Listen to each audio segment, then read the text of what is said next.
vous allez bien. Moi je suis ravie de vous retrouver aujourd'hui pour une nouvelle vidéo dans laquelle j'ai donc choisi de vous faire un tag. Donc comme vous l'aurez vu dans le titre de cette vidéo, c'est le Congolese tag parce que oui, je suis congolaise. Voilà. Donc c'est un tag qui se divise en environ 10 questions.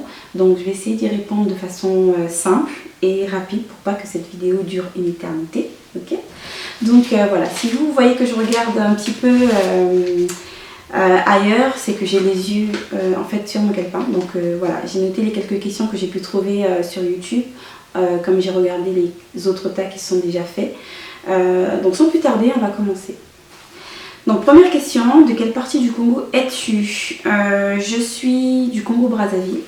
Donc si vous connaissez un petit peu l'Afrique, vous savez qu'il y a deux Congos. Donc il y a le Congo-Kinshasa et le Congo-Brazza. Le Congo-Kinshasa, donc anciennement appelé le Zaïre aussi. Moi je suis du Congo-Brazzaville, principalement de Pointe-Noire qui est donc la capitale politique. Donc coucou à tous mes amis de Pointe-Noire, du Congo et de partout. Je vous fais de gros bisous. Voilà. Deuxième question, as-tu un prénom congolais? Je ne sais pas si au Congo il y a la notion de prénom traditionnel. Je pense qu'il y en a peut-être quelques-uns, mais ma foi, pas beaucoup, je pense, parce que très souvent, les gens qu'on rencontre ont des prénoms de calendrier. Moi, j'appelle ça des prénoms de calendrier, donc des prénoms plutôt classiques, des prénoms plutôt français ou étrangers. Mais des prénoms congolais, c'est rare. Ce que je sais, c'est que les jumeaux au Congo peuvent avoir des prénoms traditionnels. Pour les identifier, à savoir qui parmi les deux est sorti le premier, il y a par exemple Chimba Nzuzi ou bien Ngambu Ngapio pour les nordistes. Mais voilà, c'est tout ce que je sais. Et donc en ce qui me concerne, non, je n'ai pas de prénom congolais. Ça aurait été bien, je ne sais pas trop quel prénom on m'aurait donné, ça aurait pu être drôle d'en avoir un. Mais non, malheureusement on n'en a pas. Et c'est bien dommage parce que je pense que ça aurait été une bonne chose. Quelque part ça conserve, on va dire, les traditions. Mais bon, voilà, au Congo, on n'en a pas vraiment et voilà. Quatrième question. Troisième question, pardon. Quelle est la dernière fois que tu as été au Congo? Donc la dernière fois que j'ai été au Congo, c'était l'année dernière. Moi, ça fait 10 ans que je suis partie du Congo, mais j'y retourne très souvent parce que ça me manque à chaque fois. J'y vais environ une fois par an ou une fois tous les 2 ans. Voilà. Moi j'aime bien y aller, j'aime bien retrouver un peu mes sensations, ma famille et tout ça, et ça me fait du bien tout simplement. Donc oui, voilà, 2015, la dernière fois où j'étais au Congo. Quatrième question, parles-tu une langue congolaise? Si oui, dis quelque chose dans cette langue. Alors je parle lingala, mon kutuba et le lari. Je comprends un peu les autres langues aussi, mais plus des mots qu'autre chose. En lingala, je peux vous dire quelque chose. Je peux vous dire Mbote Nabino, merci Ponanege Bozo Lananga, Nzambe Apamo Labino.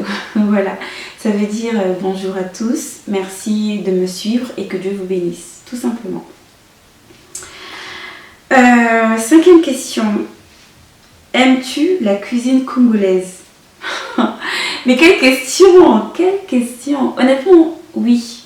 Je pense que la cuisine congolaise, voilà, c'est la cuisine qui m'a bercée, qui a bercé mon enfance, donc forcément je ne peux qu'aimer. Donc oui, j'aime la cuisine congolaise et mon plat préféré, je pense que c'est un peu le plat de tous les Congolais en fait, parce que tout le monde, c'est un plat qui est tellement répandu, c'est un plat qui est tellement populaire au Congo, c'est notre plat star, je pense, c'est le sakasaka. En fait, ce sont des feuilles de manioc pilées dans lesquelles on mélange tout plein de choses. De l'huile de palme, du beurre de cacahuète, donc la pâte d'arachide pour les... voilà. Du poisson, on peut mettre de la viande, on peut mettre du chou, on peut mettre tout plein de choses. Et c'est un plat qui se mange avec du manioc, ou bien avec du riz, ou avec des bananes plantains, et voilà, j'adore tout simplement. Je pense que c'est mon plat préféré. Voilà, next question. Qu'aimes-tu le plus dans la culture congolaise? Ce que j'aime le plus dans la culture congolaise, il y a beaucoup de choses que j'aime, mais je pense que si je devais citer que deux, par exemple, je citerais la musique congolaise et la joie de vivre des gens. Faut savoir qu'au Congo, comme beaucoup de pays en Afrique, les gens ne sont pas forcément très riches, mais j'ai fait quelques pays en Afrique et je retrouve finalement cette sensation un peu partout. C'est que les gens malgré voilà, le quotidien qui n'est pas forcément très évident, malgré le quotidien qui est difficile, malgré les conditions de vie qui parfois sont assez déplorables, les gens ont quand même ce sourire, cette joie de vivre, ils aiment danser, ils aiment s'amuser et franchement ça, c'est quelque chose qui moi me touche à chaque fois que je rentre parce que ici c'est différent. On n'a pas toute cette chaleur des gens, on ne dit pas bonjour aux gens dans la rue, alors que là-bas tu connais pas les gens mais tu dis bonjour quand tu arrives quelque part. Enfin voilà, ce petit truc là, moi ça me manque. Ça me manque beaucoup ici et oui, je pense que je pense que voilà, c'est vraiment une des choses que je préfère dans la culture congolaise, mais finalement dans la culture africaine parce que ça se retrouve un peu partout comme j'ai dit un peu plus tôt. Et deuxièmement, oui, voilà, la musique congolaise. Je pense que la musique congolaise est connue dans toute l'Afrique aujourd'hui. Je pense qu'elle a inspiré beaucoup d'artistes. Voilà, tout simplement. D'ailleurs, j'en profite pour rendre un hommage à Papa Wemba qui malheureusement nous a quittés cette année, qui était l'un des plus grands artistes, non seulement congolais, de la RDC, oui, mais congolais, mais pas seulement parce qu'il était finalement panafricain.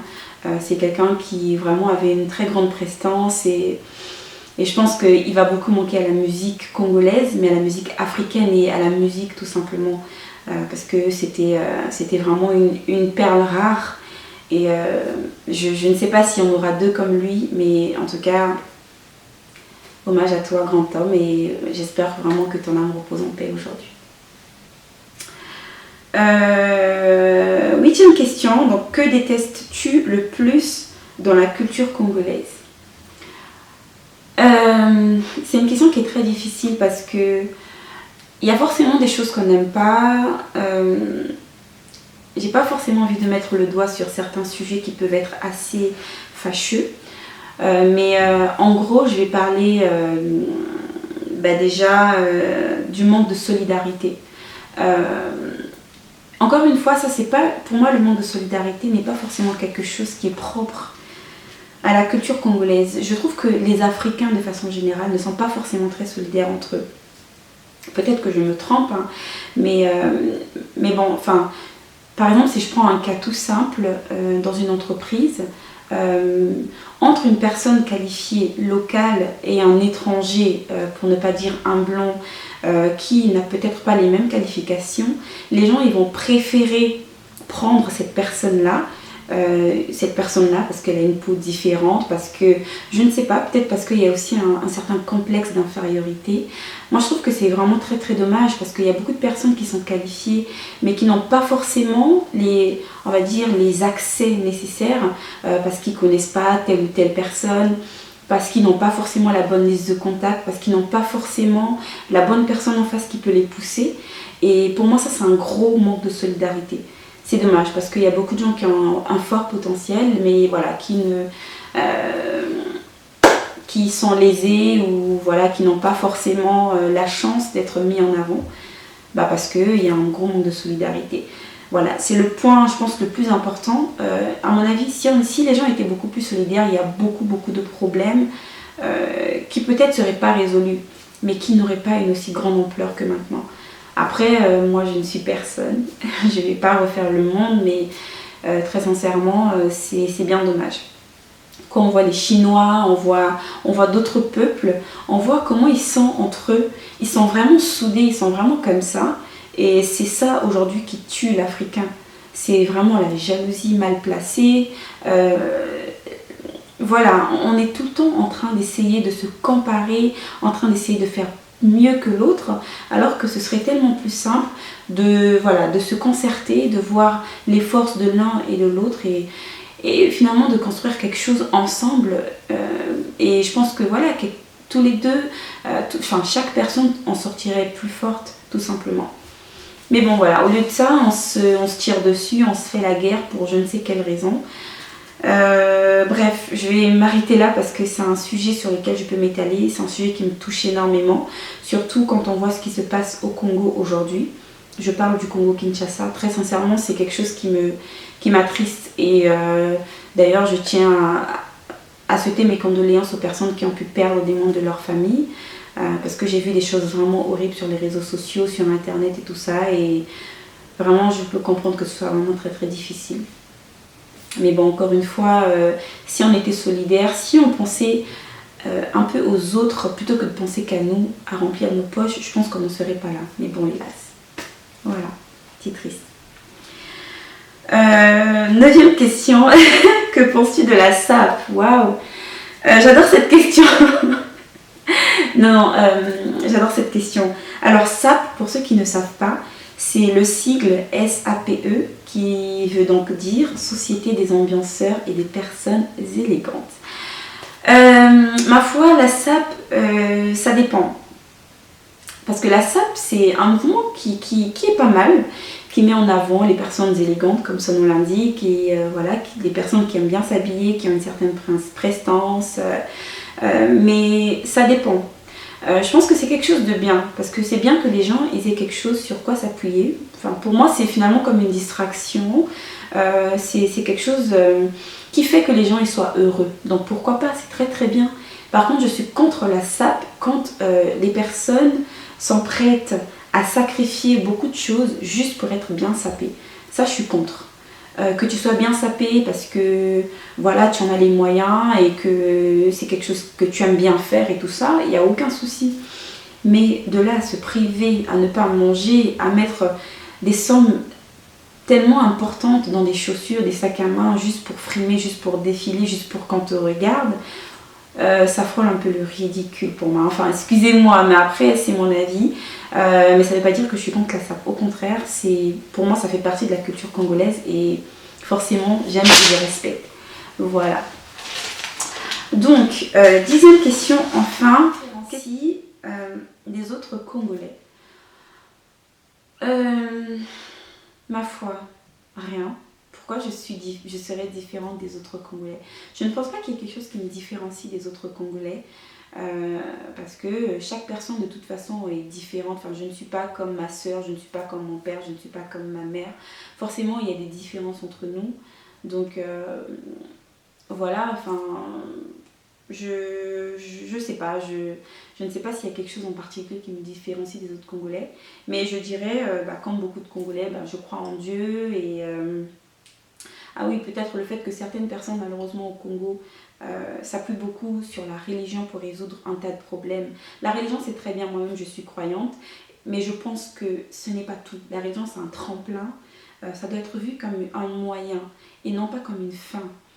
Malheureusement, il y a encore beaucoup de personnes qui, par exemple, un cas tout bête, une personne qui est gravement malade, qui doit aller à l'hôpital se soigner, préfère aller voir un pasteur ou quelque chose comme ça pour le guérir. Non pas que je sois contre le fait d'aller voir un pasteur pour prier, bien sûr que c'est important de prier et voilà, d'avoir une base solide, d'avoir une croyance et comment dire, c'est finalement quelque chose qui nous pousse, mais il faut être logique aussi. Il faut être logique et il faut se dire que oui, il y a la religion qui est là.